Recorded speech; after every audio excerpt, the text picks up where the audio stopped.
Damage like this caused by a fallen tree is what a storm could do. Some areas experienced power outages, destroyed homes, and total lost vehicles. Cleanup begins now for neighbors on Maple Street. Alexis Allen, who lives in a home on Maple Street, where a tree fell on her neighbor and boyfriend's car outside the home. One of the cars appears to be completely destroyed.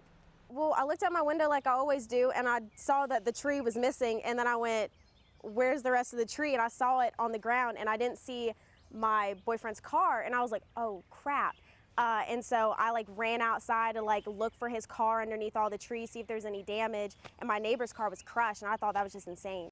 Graham has always been such a clown. He's just so funny. On April 8th, Columbia police responded to a shooting that happened at JT's Kia car dealership on Greystone Boulevard.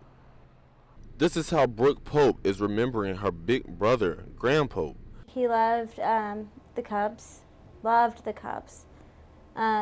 He actually just got home from going to opening day at Wrigley. I took him to the airport to go to opening day at Wrigley, and I said, bye, I love you. So that's the last thing we said to each other. The digging starts now. SC State hosted their groundbreaking ceremony for the rebuilding of academic building Turner Hall. The university broke ground on the site of Turner Hall, which has been a historic academic building for the campus since 1929. The Turner Hall project is made possible by a $54.7 million investment that's coming from the General Assembly. The estimated size for the new building is 94,000 square feet, which will include classrooms, an auditorium, office spaces, conference rooms, and student collaborative areas. I spoke to Paul Martin II, a graduating senior who is a civil engineering technology major. He says this new project will make Turner Hall more accessible. A lot of people, they only have accessibility to the first floor if they, have some sort of disability or if they're older. There's only one elevator, and that elevator goes from the first to the third floor, but it's only on one side of the building. If you are a student at Claflin University, or maybe you work or live in the Orangeburg community, the university had their grand opening for their newly built student center. This is the newest building on campus since 2014. 1, 2, cut! This 80,000 square foot facility has many amenities to enjoy, including a rooftop area, movie theater, and a ballroom. And students are excited. Well, one, it's so much bigger. It has completely different dining options, like I said. We're having different activities that we can host right here in this brand new student center, opposed to our last one, which only had a game room and a pizza.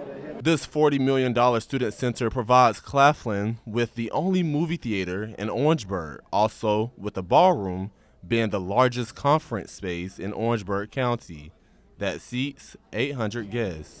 The Clubhouse Learning Center here in Sumter caught fire while 47 children and 6 staff members were inside. In the end, everyone was rescued to safety. We reached out to multiple daycares in Sumter community to see how they are going to accommodate those that were affected by this fire. We are registered through DSS, so we are under their mandate as to what we can do, how flexible we can be. To add more children, we need more workers. I spoke with Sharon Goff, who works at Nearby Dentistry. She rescued 4 children that were inside that daycare. All I could think about was I'm a yaya to 6 beautiful grandbabies, and if those were my grandbabies there, of course I would get there as quick as I could. And in my mind, that's all I could think about. Again, babies, and what can we do to help? And the fire just came so quickly.